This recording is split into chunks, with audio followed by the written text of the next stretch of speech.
Hello, everybody. Let's learn the clinical reasoning by looking at the cases and digging deep into the most possible diagnosis, and at the same time, having a look at the other possible differential diagnosis. So, let's get started. In case 3, we have a 24-year-old man who comes in with bizarre behavior. This change in behavior shortly after he started fasting diet 4 to 5 days ago. Is exhausted by large, shadowing figures that come from another world and are trying to take me with them, according to the patient. Abdominal pain, constipation, tingling sensation in the fingertips. This medical history of major depressive disorder and GERD. His family history of unexplained psychiatric episodes. The substance use history is not significant. The vitals are BP of 140 over 80, pulse of 110 per minute, respiratory rate of 16 per minute. Physical examination shows soft abdomen, decreased bowel sounds, no rebound or rigidity, decreased sensation in the fingertips, and mild weakness in his right arm. So think about the most possible diagnosis, and we shall discuss the other possible differential diagnosis in detail.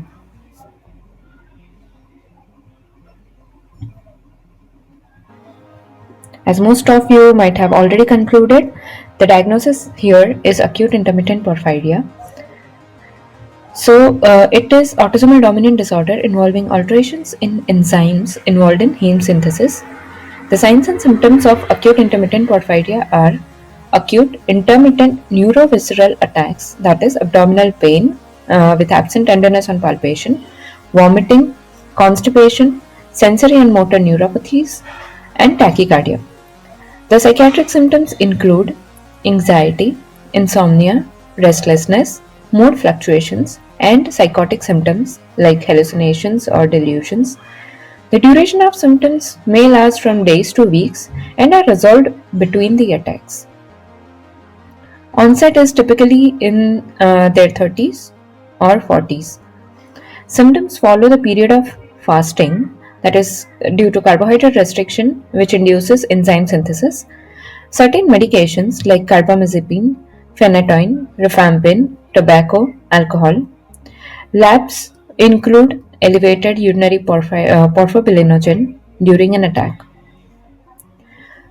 The first diagnosis we would like to rule out here is Lyme disease.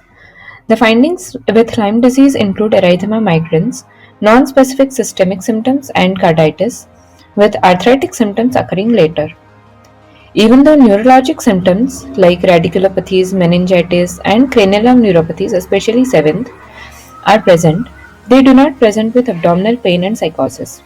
So this is how we rule out Lyme disease.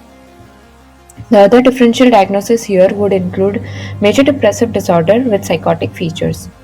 Here, the recurrent depressive symptoms require 2-week duration to diagnose it as MDD, which in this case is not present, and this cannot be MDD when presentation is better explained by medical illness like acute intermittent porphyria.